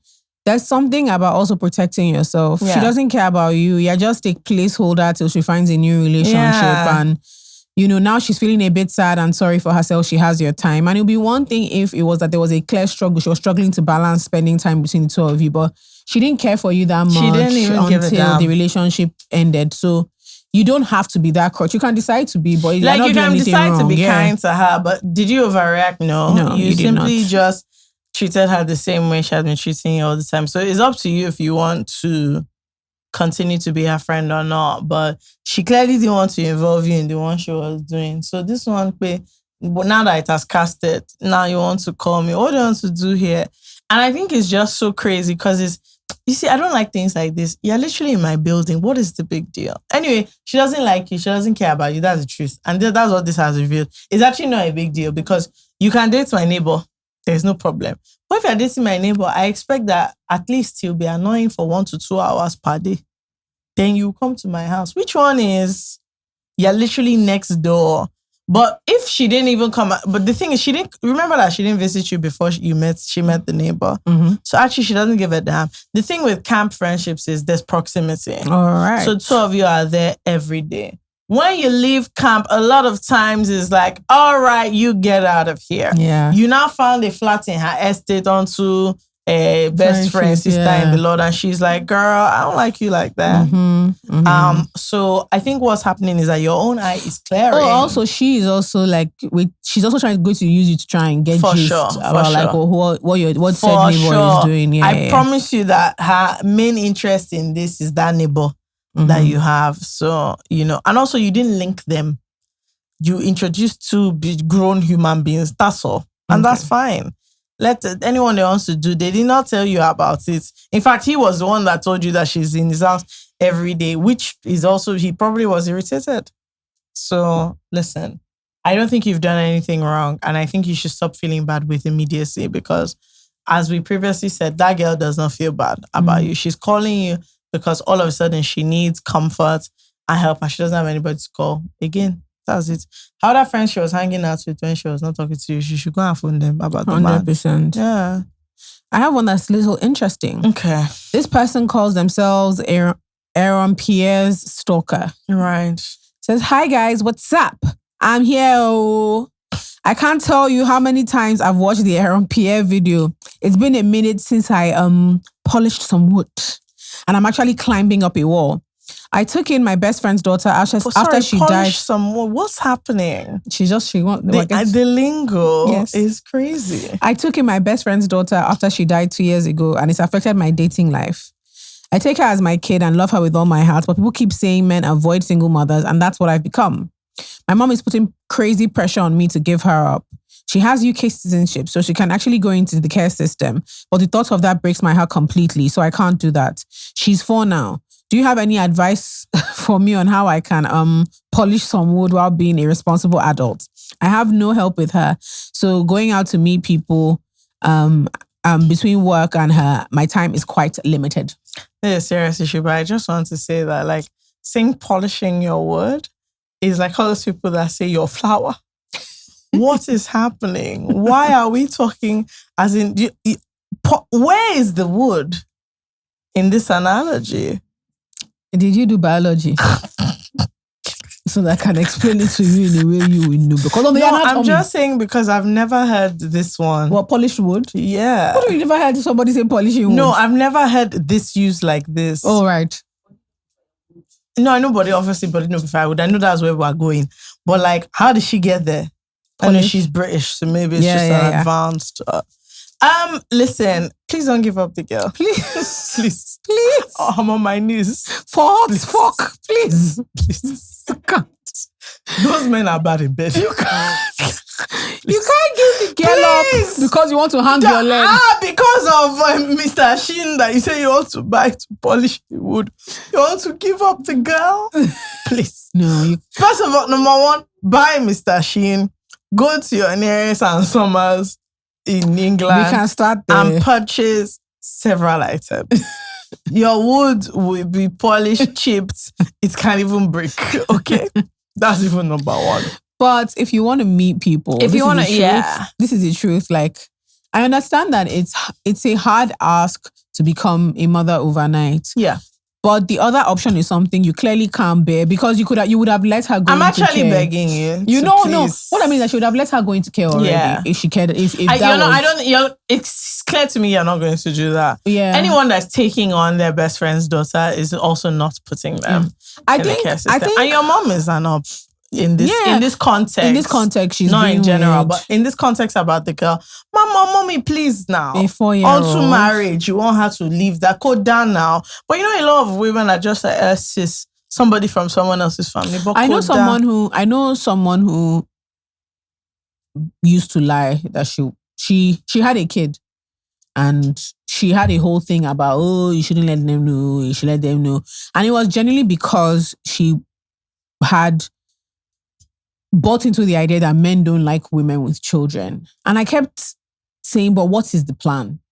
Yeah, because you can't hide a child forever. What is the plan, right? Like, let him like me and get to know me, and then your child is not a burden, right? But I do think in this instance, I think it's tougher and understandably so. Yeah, but it's about redesigning your life. If you want to date and take care of your child, you have to treat both of them as priorities. Yeah. I think there's an embarrassment, and you have to be upfront so that anyone who you are even going on a first date with is already aware of the situation. Although that also brings its own level of care. Yeah. Because you don't want to invite creeps into your life. No, not inviting them into your life, but just making them so that you don't get into this trap of someone introduces you to a guy, you meet him, and then he finds out you have a child, and that's an issue. Yeah. By the time you are going for dinner, first date with anybody, no, they should not meet the child or beg. On to first date, kilo day. This woman is focused on polishing wood. Go to his house. Go to book your nearest hotel. Don't let anybody near that child for heaven's sake. Who do you trust? Do you have babysitting, things like that? You need to so your first point of call is figuring out babysitting. I don't think that's her first point of call. No, do you know why? It's 100% is her first point of call. Because she hasn't designed a life that means if she's that only child. Go out, yes. Yeah. So if it's that your mom is so anti you, if your mom wants to frustrate you, like, I'm not looking after her, you figure it out. You kind of have to have a support system that will allow you to have a social life. Yes. So some of it might be, she's probably started preschool. She has friends in preschool who are their parents. Like all that kind of stuff. Just frankly, this thing has consumed your finding life. A proper babysitter, like in your area. There are services that provide babysitters, right? If this is important, that's what I'm saying. If it's important to you, which you've made it clear, is we need to figure that part out so that you don't feel guilty when you're not going with her. out or you're having drinks with your friends. Also, another thing which is awkward, but you have to do. You need to open your mouth and tell people that you want to meet somebody. You want to meet people, yeah. This thing is very awkward, but let me tell you, I think one of the best ways, it depends, Sha, because see the dilemma that we just read just now. She introduced her to our stupid neighbor. Anyway, the girl is also stupid. Back to you. Tell your friends that you're looking to meet someone. And also you're looking to meet the sort of person that is not running away at the first thought of she has a 4-year-old that was her friend's kid. Someone that thinks that's lovely. So, these are the ways. If you are in England, which I'm assuming you are because you mentioned the UK, there are also you can be on Bumble or whatever. And on Bumble, it asks you if you have children. And so everything is clear for all to see whether you have children or not. And that can also be a thing that you do. Also, just maybe getting out more. These are the only ways to meet people really in life. So it's all the things that I was saying. But I think that it's okay for both of them to be the case. Like you can, you're young and you want to be sexually active. You want to get yours, what for that? I'm for it. I love that. But at the same time, you now have a 4-year-old that is in your care And like we said, please and please, you cannot get rid of her just to be with somebody who is bad in bed at the end of the day. So I just think you need to figure out how to balance it now that you have this new reality. I do think it's tougher because you have kids, you know, people are weird. A lot of times you don't want to start a new relationship, but there will always be somebody. There are people, you will not be the first person who has a kid who, you know, will be trying to meet other people. I think you just need to make it clear and put yourself out there. And then also figure out, even when you are dating, what your boundaries are around the child, because you really want to protect her as well. And you don't want to be, because they are polishing woods up and down, to be bringing that into your home, girl. So you have to also figure out the logistics of the polishing. Yeah. Because you don't want to bring that near her. These are just the things. That means you should be polishing with people who have accommodation. Very important. Okay. So I wish you the best of luck. I don't think you're in a dire situation. No, I don't think so at all. No. Like, I think you're fine. And you know, happy polishing is what I wish to you. All the best. Yeah. Okay. Let me do the final one. Sure. Let me see. Sorry. I need a break so that I can. La, la, la, la, la. Sorry? La. What's that? La, la, la. What's happening right now? La. Okay. La, la, la. All right. La, la. La, la, la. La, la, la. I don't guess. Right. So you This guys. is really random. My cousins are together. So my dad's family, very tiny family. So I have 2 cousins from my dad's siblings, female cousins, and so they are together. They're currently together. So Demlade and Damlola are together. They called me yesterday, and we are. The girls in my family, we all took our grandmother's personality. Yeah. So very big, loud, noisy. And Damlola and Demilade burst into song. What? Like randomly. Like they just do it all the time. My grandma used to do it. Like she can just be sitting down, nobody saying anything, while all enjoying some peace and quiet. Oh, I'm just like, grandma. And the 2 of them do it. So my cousin's husband, Dami's husband, he's a really quiet man.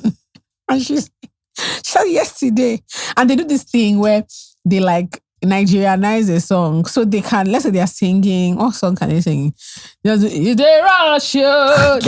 of them do that kind of thing. So she said that they started their rubbish yesterday, and they've been together for a couple of days. Her husband said, you guys, please. Yes. So this is random because Myro listens to the podcast. Myro, please. I'm so sorry about their characters in our family. That's so crazy. But they actually randomly people, burst into the only songs. friend I have, Moy, every time I see a voice note from my friend Moy, shout out, I'm always in fear of opening it, because what she has done is she will do a special number. She will perform and there will be the song, and there will be what Moe is singing. One day I'm going to play all the voice notes on this podcast so that maybe shame can catch her and she can stop. And what is even crazy, I'm not the only one that is receiving. It's actually spread around for everybody to enjoy. So, I'm already going through a lot in terms of people singing at random. Sure. Okay. Meanwhile, she asked me yesterday when she's coming to, she said that as we're talking, she wants to just be doing interpretive dance. That would be fantastic, in the background of the podcast. That would 100% be fantastic. She just wants to be here, just that will 100% interpreting what we're saying fantastic. As dance, and that will be her guest appearance. Yes, that I believe that 100%. And I think what's Moe will crazy, be great she at that. will do it. She will 100% do it for the whole 2 hours. I'm telling you, she'll be there dancing. So that's I found it and then I lost it. Where is it? What, the one you wanted to? Yes. So Do you have a I lost search? it. Let me see. Okay, yes. This person is called FK's handbag. Please, is it that all the items that I own? Don't you people have any other suggestion? And it goes thus. Hey, Jola and FK, I have a big problem. Okay. Family matter, and it's about my older brother. I'm 23, he's 40, and he's been bullying me since I was a child. Example, when I was younger, he beat me because I came home late from a hair appointment. Fast forward to now, I work from home and live with him and his family. His wife is great, but their kids are addicted to screens. iPad, Nintendo Switch, the games. My nephew especially does nothing but play games on the monitor I gave him. One day while working and prepping for an important meeting, my niece comes to tell me I need to take her to a school concert at 6 p.m. No one informed me earlier, so I asked her mom who wasn't around, and she said she knew nothing about it and that my niece should ask her father. My niece says he refused, so I was left with no choice but to take her. While getting her and her siblings ready, my nephew says he's not going because he wants to play his game. I told him if he doesn't get ready, I'll take away the monitor. This boy ran to go and cry to his dad. Next thing, my brother storms in, demanding I return the monitor. I said no, because it's not right that his son is skipping his sister's event just to play games. My brother says he will watch him at home and then tells my nephew to go into my room and take the monitor, despite my saying no. No respect, no boundaries. Nephew takes it, doesn't go to the concert. When I got back, I told my nephew to return the monitor because I'd already told him not to take it. This boy ran back to his father again, crying. My brother comes downstairs shouting, telling me to give him the monitor. I try to explain how his son doesn't listen and is constantly glued to the screen. Next thing I hear is, shut the fuck up! Shut the fuck up! I take the fucking monitor! Right in front of his kids. I was so confused, I took the monitor and left. Since then, I haven't spoken to him. I started going to the office every day to avoid him. His wife says I should apologize to stroke his ego, and my sister says I should apologize because he's the eldest, but honestly, I hate him now. I tried to maintain a relationship with him, but I'm done. The kids have even started being rude. My nephew doesn't greet me anymore. I'm grateful for the roof over my head and the forced car gift, but am I wrong for refusing to apologize and not wanting a relationship with him anymore? Big fan of the pod. As someone who has an older brother, I will never apologize because he's mad. Yes. The thing about it is, let me tell you the fundamental problem you're having. You live in his house. Yeah. The fundamental problem you're having is that the dynamic of the fact that he is the roof over your head, until that changes, there is not a lot. Because what you said at the end about what your sister and his wife said just tells me exactly the kind of person he is. They all know that he's the kind of person that he's always on some bullshit. So they're like, look, I don't even like the fact that everybody's deferring to his rubbish, because what they're saying is he should not address it. So it's easier for you to apologize so that you can live your life, which is nonsense. But at the end of the day, when I say, oh, that's nonsense, don't apologize, you still live in his house. And so what I would like us to work on, apology or no apology, please let's work on how you will not live there. Yeah, that's actually what I really want us to work on. Your brother is a bully. He is. He's a bully because I'm thinking of, I grew up with like my dad's cousins. Uncle Tunde for a while lived in our house, my dad's cousin. There was no, like, they were the authority. So even if my dad disagreed with something that they had said, is running. Yeah. And I wouldn't know when they had a conversation for my dad to be like, actually, like, I understand she's playful, or sometimes just leave her with the game. Like, I know how she is, but not that. If my auntie says drop that game, even if my daddy said I can play it, I'm dropping the game. Because if I try and be clever and go and say, I will lose on both ends.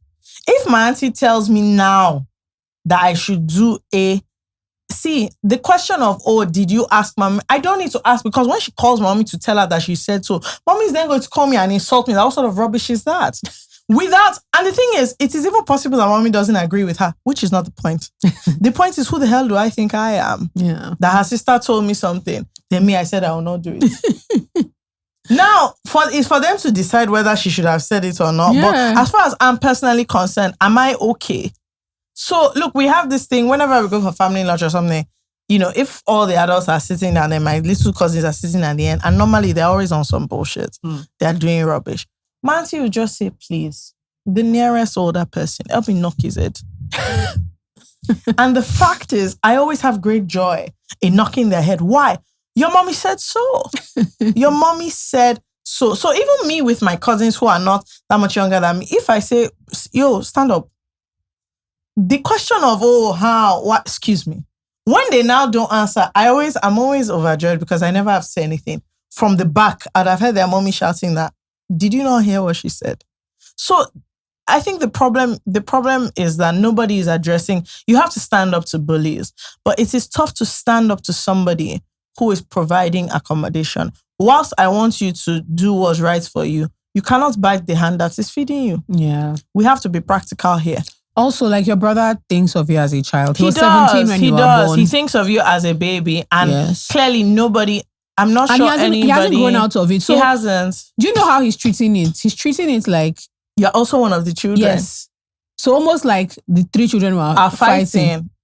He's honestly treating you like his child. And the thing is that the people around him as well, his wife or whatever, they're not saying to him, your behavior it doesn't make sense. She's 23. Mm-hmm. They're also saying, oh, you should say sorry. Nobody can talk to him. That's Now, the thing is, I'm saying later on, you stand up to him, all that. My problem that I have now is that when you stand up to him, because you live in his house, he can make that uncomfortable for you. Mm-hmm. And I don't want that. So I'll say you should not apologize or apologize. The truth is, it doesn't matter. Mm-hmm. The fact is, what we really need to start working on with alacrity and speed is how... His boundaries. I don't know how it is possible to move out. I don't even know your financial... I don't know, but it is of paramount importance that your brother doesn't respect he doesn't.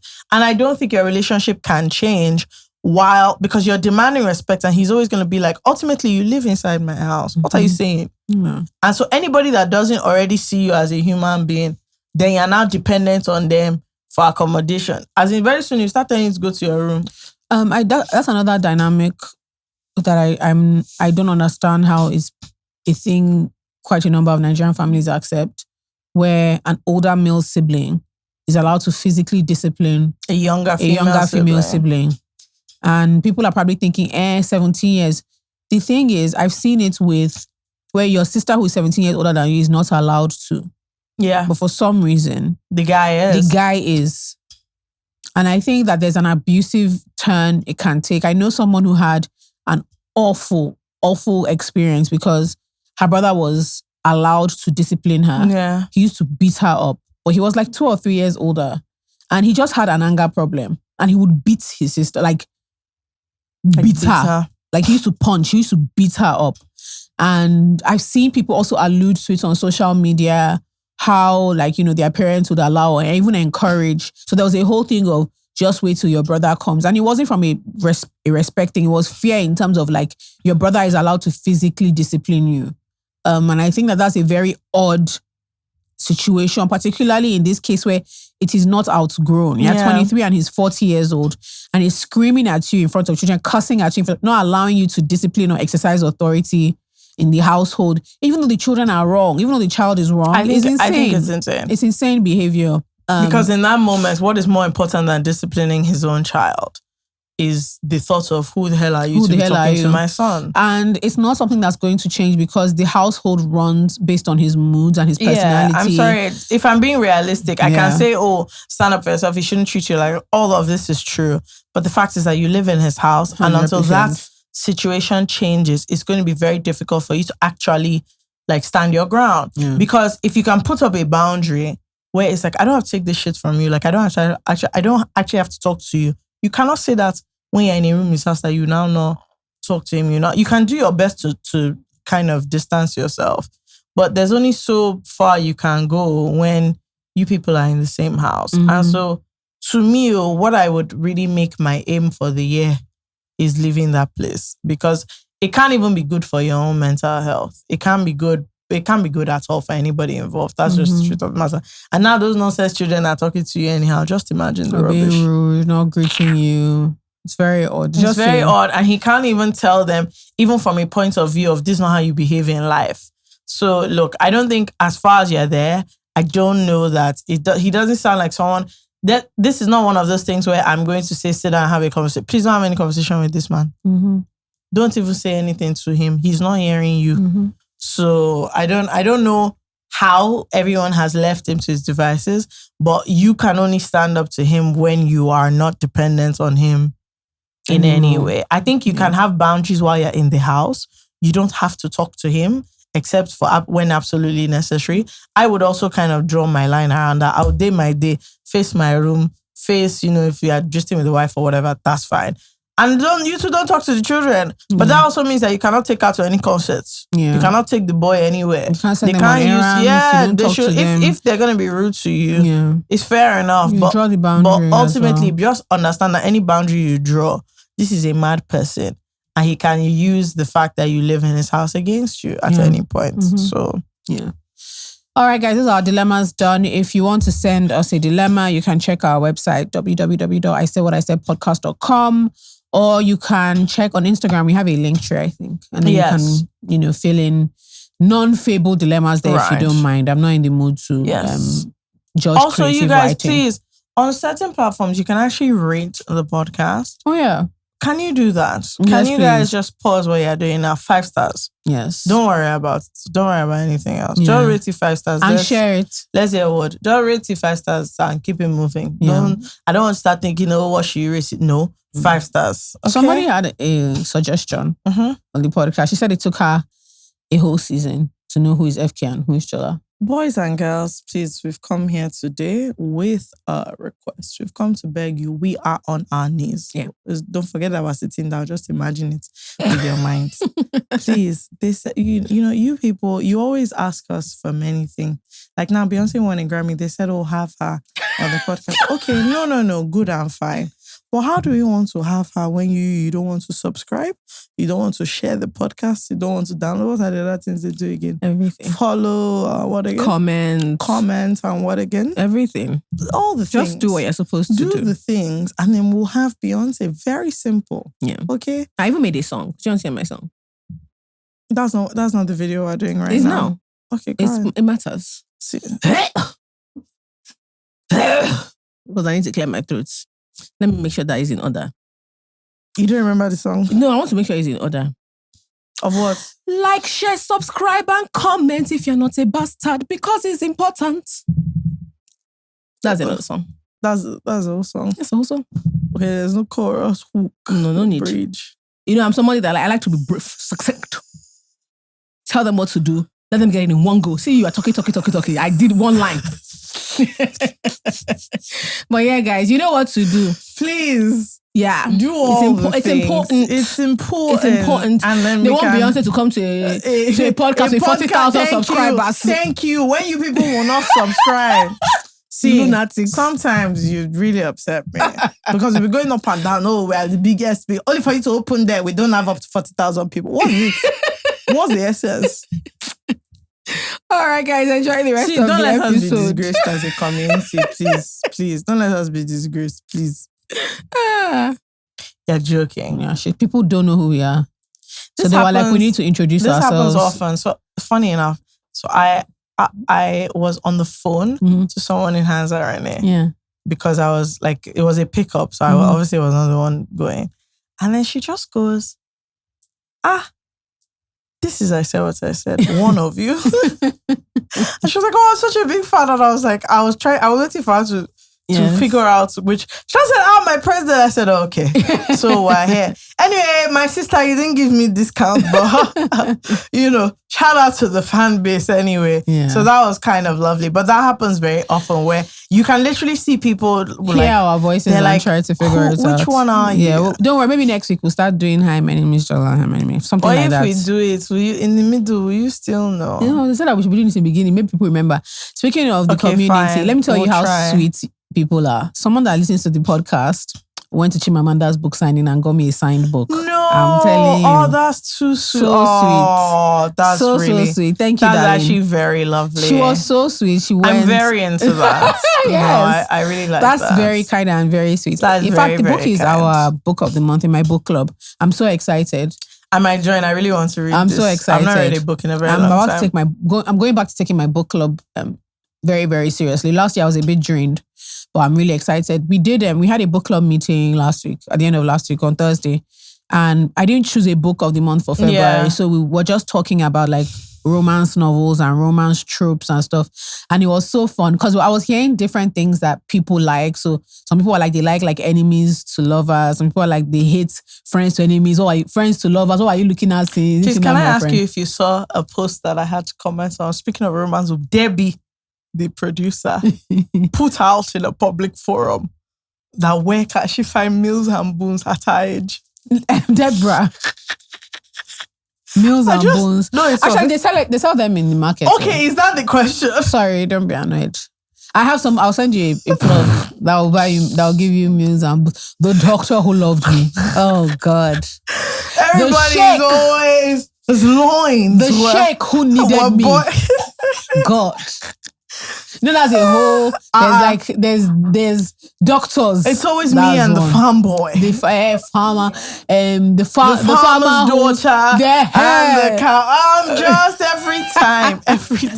Meals and bones. No, I read all those things. I read all of them, and it's so interesting. So we're talking about different like romance genres, what people like, what people don't like, and then people came up with. So I have a whole thing. There are not enough Nigerian romance novels. Speaking of which, there's a book that I really like. I can't remember the name, but we'll put it in the newsletter this week. But anyway, so I was like, look, there are not enough very Nigerian romance novels. I don't know the reason why, but I was like, okay, you guys, can we come up with like storylines or tropes or whatever? What did you know? And they came up with all sorts. So I was like, okay.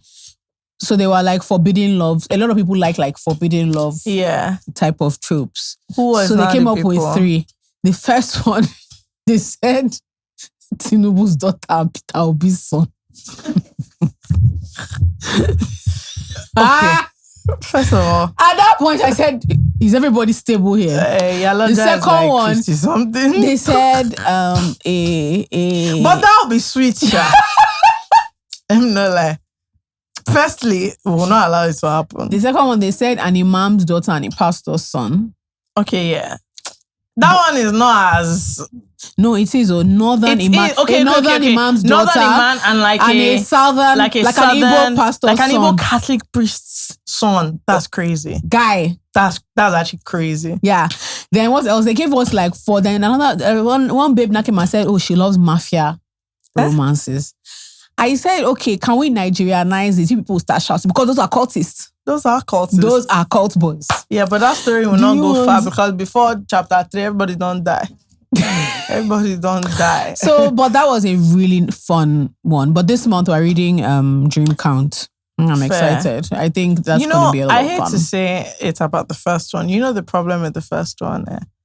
This political beef is not real. They will. I just thought about it now. They will too marry. They marry themselves. You will all be there looking at the marriage. They marry themselves like crazy. The fact, see, in the history of just the world, there is nothing people on opposite sides of alliances love doing more than marrying their children. Yes. That is what the world, if you look in history, they love you from this place, marry this person from this place, so that Naso, Romeo and Juliet die. That's what happened to them. That is what happened to them. The idea is for you to even prevent wars. It is. I said that's what happened to Romeo and Juliet, who I've actually concluded I want to do a whole thing on this. Should not have died. There was actually no reason for it. Don't forget they were like 14. Deeply unnecessary. They were stupid. I know, very stupid, but like it was actually extremely dramatic. Yeah, if I'm being frank. I'm 100%. I read a whole thing about Mercutio and like how he's actually the victim in all this. No, was he the victim or the villain? Not sure. Anyway, something very enlightening. Like, I clearly don't remember it, but it was profound. Yeah. It's the same thing I feel about Jack and Rose. Oh my gosh. And that brings me something I wanted to discuss. But we've kind of discussed already about stunted emotions. Because everybody was talking about how one person said that they would like to really read, and lots of people co-signed, like, secondary school lovers. That I said lover in Nigerian secondary school. Lover. Please, I want us to be realistic. Which love were we doing there? It was by all those give me Valentine flower that had perfume inside. You weren't even allowed to like. You're barely allowed to do anything. To explore the highlight of our secondary school love was going to the corner in Silverbird. Like, let's all be serious. You couldn't even talk normally. Yeah, you didn't even know who you liked. Yeah, it was not a good thing. You spent more time talking to your friends about liking him than actually ever speaking to the person. Can I tell you what was awful? In primary school, like primary 6 and maybe secondary school 7, we had this thing called gold, silver, and bronze. And I cannot name the high-flying members of society now who we were all doing this with. Okay. But everybody in primary 6 had gold, silver, and bronze of who they liked. And this was also publicly known. Okay. So that's like, my gold. We would know. That's your silver. Yeah. That's her bronze. For example, lunatics. So sorry, my good sis. Me and Sarah liked one stupid boy. But I think he was maybe my gold and her silver, or the vice versa. Very stupid. See, very highly stupid. Okay, do you have gold, silver, bronze now? You have. Of course I have. Of course I have. But please, this is a public place. I don't ask you their names. Of course I have. Very important. In life, it's good for all of us to be frank. So you have gold, yes, silver, I'm not. bronze. Look, I'm not married. So you are my only. No, you're not. You're my gold. You are my gold. You are my bronze. And you could fail out. Yeah, you can. Yeah, my bronze. You can be taken up. be disqualified at any time. But for me, just remembering this now, it was so bizarre because we all would write it down, and then everyone will now know. So you'll be talking, and the thing is, all those people that were on my gold, silver, and bronze in primary 6, I still talk to them now. Yeah, I'm trying to think. Can you say their names? Will it be awkward if you say their names? Highly awkward because you know all of them. That doesn't matter. Now, the thing is, the person that was bronze for me, I remember we had a specific conversation about how he was like, yeah, but I'm just bronze for you. So we were talking in secondary school and he was like, yeah, but you like this other person and this other person more than me. And I just thought, and then the thing is, maybe a year and a half or 2 years ago, the gold person got married. Everybody knew it. Everybody knew. The gold person got married. So 3 people in that primary school that messaged me that, your gold is gone. That at the end of the day, you are left with silver and bronze. And I was very much invited to that wedding. I wasn't around, but I was very much invited. Oh my God, can we make this a clip? People should tell us who they are. People should tell us who they are gold, silver, and bronze when they were in primary. When they were in primary or secondary school. Please, if people dated as adults, please don't talk. But I want to know your gold, silver. Oh my God, this is so exciting. It's so funny because and do you know what's crazy? I actually remember so many people's gold, silver, and bronze. And it's diabolical now because some of those people are terrible people now. Awful, actually. One boy that likes me in secondary school has been to jail. Wow. Yeah. Yeah, some of them are really nasty people currently. Although my gold, silver, okay, the only thing is one of the people in my list has switched sides. He's not. Yeah, he doesn't like the girls. He's no longer into the girls. No, he's not into the girls anymore. I don't think that says anything about us. A lot of us liked him as well. So he was on, and do you know what was now crazy? There were some people that were on so many people's lists. I would be so jealous. There are 3 people. I would be so mad if, let's say, it's only 2 people that have me as bronze. Hey! What kind of thing? What kind of problem? Imagine in a year of there are 40 boys in the whole primary 6 A, B, and C. There may be 3 of them put me as bronze only. Yay! There was one guy, all my own friends, he was everywhere. I said, hey, sure, how do you want to do this thing now?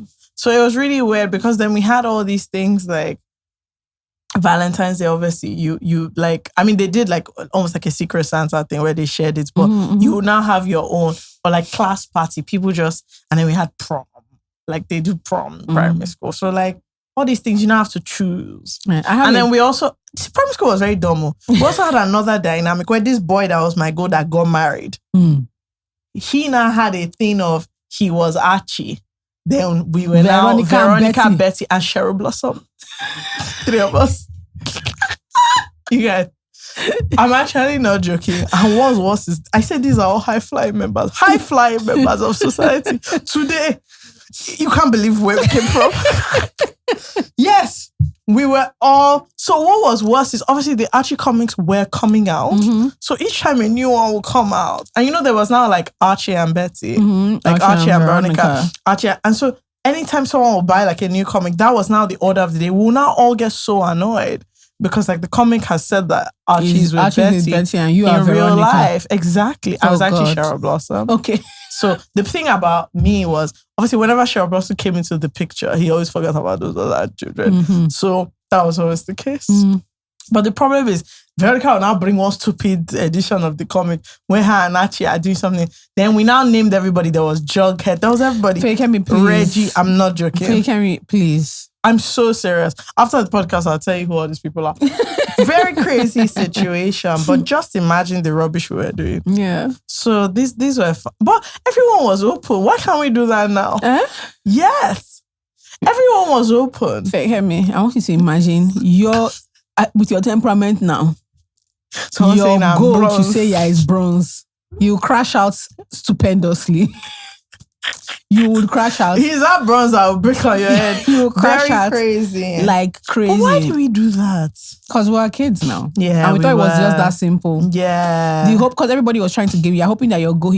But the thing is, it was not okay because like you were always somebody's gold. Everything kind of worked out. Yeah. Obviously not for some people. I think that was but quite like fair. For us, you know, the main people.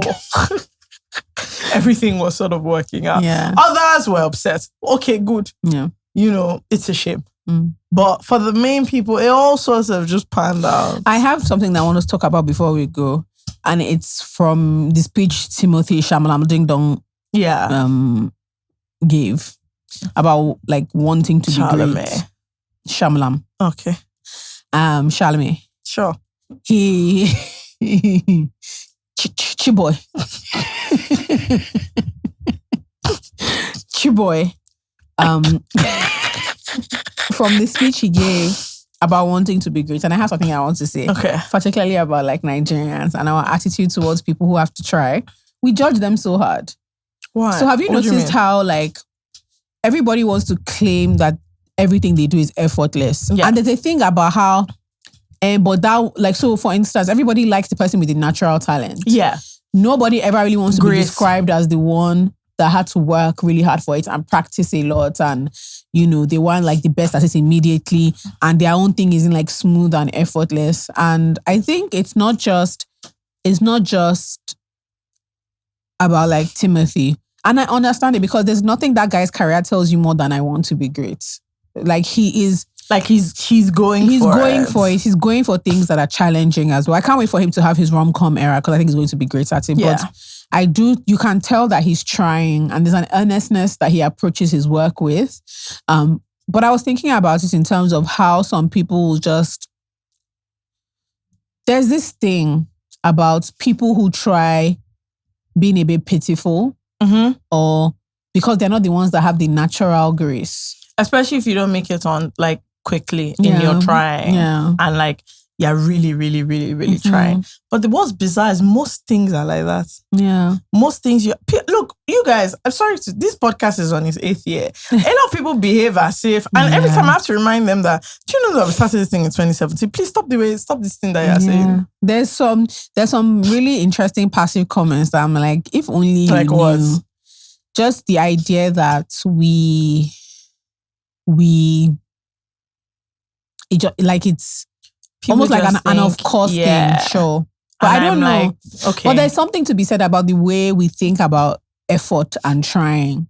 About and even it being greatness. Embarrassing. Yeah, and greatness.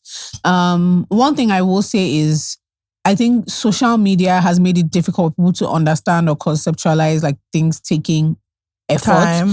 Because remember that like now an artist will be signed in front of the whole world, right? And they have very little, if any, like artist development. And so we don't see the years and years and years of like trying and honing and crafting and figuring things out and changing their look. Or because it doesn't fit the narrative, people want to throw it away completely. Sabrina. Or even those like years where they were like, I mean, you're about to say Sabrina, but I was about to say like Ashake, who seems like he came out and just boom, boom, boom. But this guy has been trying since like 2016 on Mr. And it's just, we have an interesting relationship with that because nobody really looks at that. Yeah. Or is interested. Sabrina Carpenter's, this album is her 6th album. Sorry? Yeah. You said? Yeah. Wow, she's not a newcomer. Sabrina Carpenter, Victoria Monet has been a recording artist since like 2017. That's crazy. I And had no idea. songwriter. I honestly thought this was like her debut album. Monie Long has been writing songs Monie Long has been for around over for a a long decade. time. Like there are a lot of people who don't get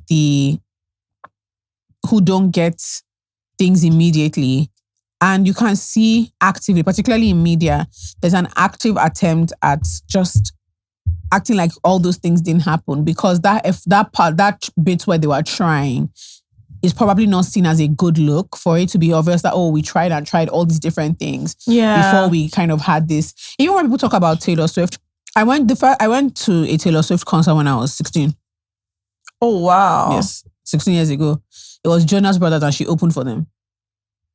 Do you know, you don't even think when about I was all these 16 things. years ago. Yeah. I am 32 years old. Yeah, that's so when people talk about like Taylor and like Taylor Swift has been growing. You know what it is? It's also because they're young. Yeah. And so it feels like, I think it's an issue of like social media and snippets, because you see the parts that is all of a sudden and very big, and then you don't look at the parts that was before, and when everybody was just trying and hustling. And also it makes it more opaque to see everybody that is still trying and not making it. Yeah. Do you get? So the whole success thing is weird, because obviously it highlights itself, but there are many, many, many people behind them that all you're going to do is just keep trying for a very, very long time. And now I've been trying to sort of, this weekend, I was a bit, I went to, on Saturday, before we took the foreign national, ouch. And I feel like I'm a tourism ambassador of Nigeria because of that dinner that we went to now. But anyway, because before we went out, I had a meeting, like a early dinner meeting with someone. Okay. And we were just talking about, you know, my business and this and that. And I remember just thinking, this, like, I just feel like everything is not moving as quickly as it should. And he was like, haven't you been doing this for 2 years? And I was like, exactly. He was like, no, you've been doing this for only 2 years is what I mean. I was like, no, I've been doing this for 2 whole years. He was like, I want to explain something to you. You've been doing this for only 2 years. He was like, that's nothing. And I said, what do you mean that's nothing? She was like, in the context of you know, business, all these things, that's just, he was like, it's because you're looking at it from now and all the big things you see. When they were 2 years old, they were also didn't know what they were doing. So I'm trying to currently get myself into understanding like what can happen in periods of time. So 10 years is huge. You can, as in drastically crazy, change things in 10 years. I mean, even for a business, even for your life.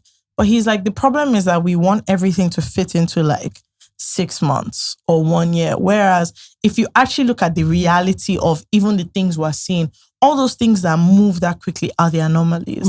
Most of the success that you're seeing is years and years and years of just work, of just grind, of just trying. And so I've been trying to kind of get myself into like not feeling constantly like I am so behind, because it's like, no, this is it. The problem is now we're just a bit deluded about how things can happen, because we've seen certain things happen at speeds that don't make sense. But he's like, yeah, but you also see things every day that are not happening at that speed. It's just we don't pick that up. I also have a space where there's the opposite too, where I have to be like honest and okay, Jola, but you're not doing enough. To get this done. Sure. Or you are actually, there's like, I love the whole time is a concept and you're on nobody's clock but your own. But at the same time, there are many scenarios where you're wasting time. You're wasting time, or you're behind, or you're not making enough of an effort. So you're just being childish about certain things. Yeah. And it's harder to make the admission. It's easier to be like, oh no, it's easier for it to be like an outside thing. That is like this uncontrollable thing. Yes. And one of the amazing things about one of the best ways to be an adult is to take ownership of like your life. And not just saying this is what I want to do, but like figuring out the how of doing it, which is harder and more embarrassing and really, really weird. Particularly if you've sat down and you've thought, oh shit, I am actually behind because I'm allowing all these things become excuses. Yeah. That's like much harder and very embarrassing. You will surely cry, don't worry. No, it's very embarrassing. You surely very cry. Humbling. Very it's humbling. Really somehow. Yeah. Especially because this like meeting that I had it wasn't even really a meeting. I don't know why I'm saying that. I was asking for help. I was like, guy, I need your help because like I don't know what I'm doing. No? And you seem to be aware of things. I was just like, these are the questions that I have. And this person actually gave me the time to answer. But I was like, oh, wow. So I can just ask people, please, I'm very shy, but please help me. Yeah. I'm confused in this and this and this. Right. Anyway, so the moral of my story is that I don't think it's going to go away, to be honest. Because I always want everything to be done by like next week. But now I'm like, okay, even if that's what I want, then it's like what you're saying.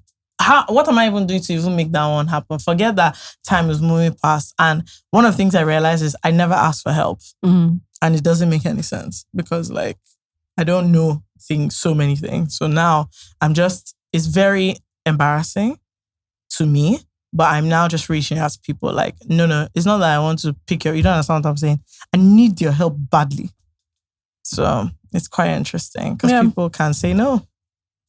But have you gotten any news yet? I only have one person and that was the meeting that was Coco, the meeting that we had. So that's it. Fair enough.